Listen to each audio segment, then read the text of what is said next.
So one thing about local content, it's about leverage. And how can you do a lot with little? So what we're, I don't know if any of you have been watching Channel 2 on the Hotel Channel, but VOD TV, we've been covering this event.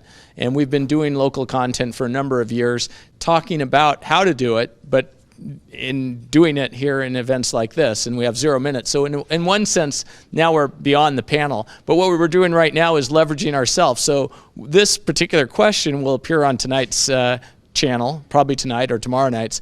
But it kind of serves multi-purpose. One, it finalizes this panel, but it also saves us from having to do a separate session with each of these speakers. So with that, Karen, I'd like to ask you and all the panelists, what one hurdle would you say, the biggest hurdle you have to overcoming, getting into local content? And I'm going to do like Phil Donahue here. Okay.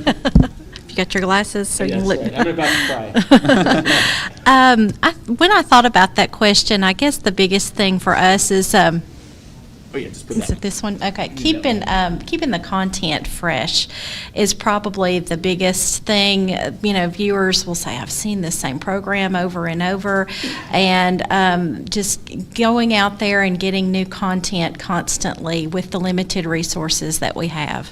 Makes sense. And Michael, your biggest challenge? I would say it's getting permission to film the events, getting the school system to come on board and say, yeah, come film our games. We have some schools that have opened their arms and said, come on in, and there's been some that just don't want any part of it, so that's been the constant struggle. That's something I've heard. Now, Brad, you've seen a bunch of different telcos doing things. What's the biggest challenge you've seen? I don't want to repeat what Karen said when she said earlier that manpower was an issue, but the resources is a big issue. And what I also see is variety of the content itself being an issue, mixing it up, making sure there's a lot of new content. And then we'll come to North Dakota and Jordan Hassler. Jordan?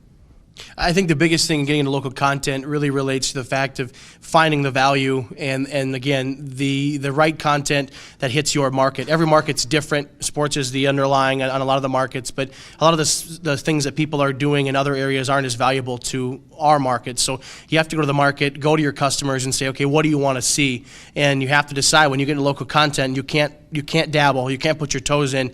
You don't know how deep the water is, but you got to jump and you got to close your eyes and hope to God you float, because that's local content. So you have to be willing to take a risk and to get in and to be able to do it, and it's difficult, but you can figure it out. You just have to be willing to weather the storm. So local content, sink or swim. This is Ken Pyle with VOD TV, and come back for the second half of this panel, everyone. Thank you, panelists, for doing this.